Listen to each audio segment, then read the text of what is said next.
The Lord be with you. Good everyone. Today is Wednesday, and every Wednesday is a day dedicated to our patron and protector, Saint Joseph. And so let us ask his intercession, especially for our families, for all the fathers, that all of us will be guided in our everyday struggle, so that we may experience peace, purity, and serenity.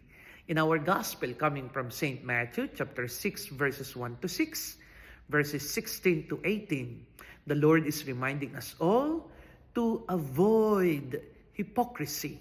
We are called not to please other people, but only God in all our prayers, in all our charity, almsgiving, in all our fasting, penances, mortifications. Let those be done in private and be done from the bottom of our hearts, not to please anyone, but to please Jesus alone. Because he said, when we do it in private, the Lord, our Father, can see all of us. That is the very reason why so many people are experiencing too much stress. We're always out to impress other people.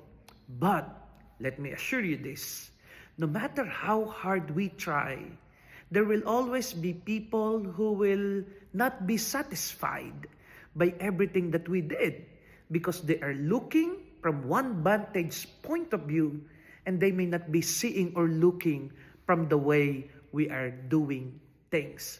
But God, who can see us through and through, God who can see the inside and outside of us, can certainly appreciate us. And if we are doing these things out there just to please others, then we will always be insecure.